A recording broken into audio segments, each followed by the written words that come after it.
Rohana Kudus dilahirkan di Koto Gadang, Kabupaten Agam, Sumatera Barat pada 20 Desember 1884 dengan nama Siti Rohana. Sulung dari 26 bersaudara ini juga kakak tiri dari Sultan Syahrir, bibi penyair terkenal Khairil Anwar, dan juga sepupu Haji Agus Salim.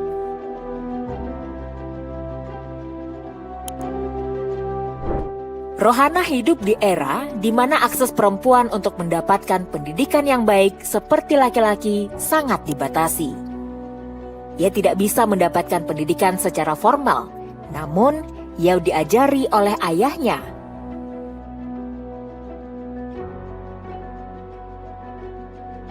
Ketika Rohana berusia 6 tahun, ayahnya pindah tugas ke Alahan Panjang.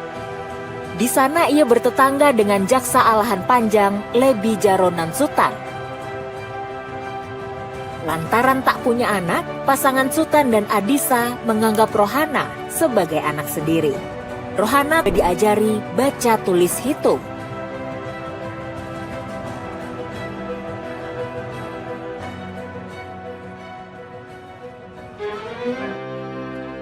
Berbekal semangat dan pengetahuan untuk mewujudkan cita-citanya untuk memperjuangkan nasib kaum perempuan, bersama suaminya Abdul Kudus, Rohana mendirikan sekolah keterampilan khusus perempuan pada tanggal 11 Februari 1911 yang diberi nama Sekolah Kerajinan Amai Setia.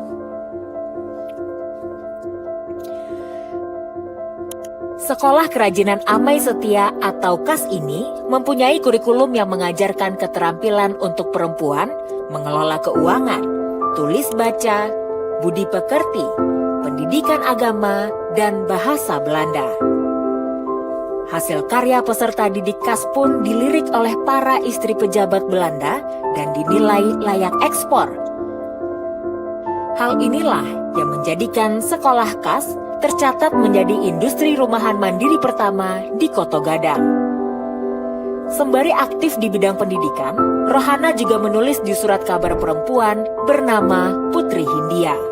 Ketika surat kabar itu diberedel oleh pemerintah Belanda, keinginan untuk berbagi cerita tentang perjuangan memajukan pendidikan kaum perempuan membuat dia berinisiatif untuk menerbitkan surat kabar perempuan, dan hal itu terwujud pada tanggal 10 Juli 1912. Lahirlah surat kabar Sunting Melayu yang tercatat sebagai salah satu surat kabar perempuan pertama di Indonesia yang pemimpin redaksi, redaktur, dan penulisnya adalah perempuan.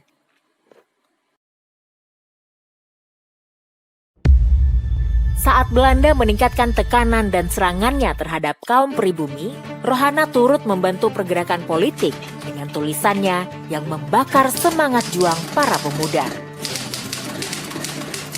Rohana juga yang mempelopori berdirinya dapur umum dan badan sosial untuk membantu para gerilyawan. Dia juga mencetuskan ide dalam penyelundupan senjata dari Koto Gadang ke Bukit Tinggi melalui Ngarai Sianok dengan cara menyembunyikannya dalam sayuran dan buah-buahan yang kemudian dibawa ke Payakumbuh dengan kereta api. Ia melanjutkan perjuangannya dengan kembali mendirikan sekolah bernama Rohana School. Dengan cepat, Rohana School dikenal oleh masyarakat dan mempunyai murid yang tidak hanya datang dari kota Bukit Tinggi saja, tetapi juga dari berbagai daerah lain. Atas permintaan ayahnya pada 1919, Rohana dan suaminya pindah ke Lubuk Pakam dan Medan untuk mengajar di sekolah bernama Dharma Putra. Di kota itu, dia juga rajin menulis untuk surat kabar Perempuan Bergerak. Perjuangan Rohana Kudus dalam memperjuangkan hak dan pendidikan untuk kaum perempuan terus dilakoninya hingga ia tutup usia pada 17 Agustus 1972 di usianya yang ke-88 tahun. Jasadnya dimakamkan di Pemakaman Umum Karet, Jakarta.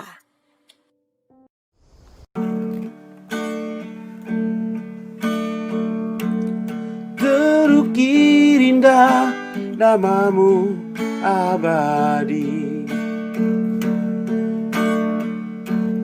Terpatri jasamu di negeri ini. Luhur pengabdianmu bertaruh sepanjang hidupmu. Bertaruh sepanjang hidupmu. Rohana Kudus abadi namamu, merintis kemajuan bangsamu. Tak henti tebarkan kebajikan,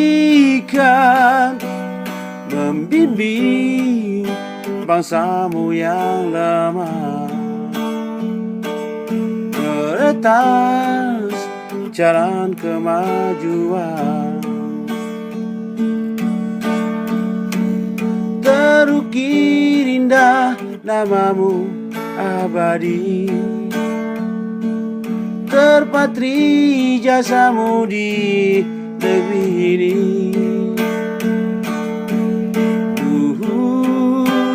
Pengabdianmu bertaruh sepanjang hidupmu. Bertaruh sepanjang hidupmu. Bertaruh sepanjang hidupmu.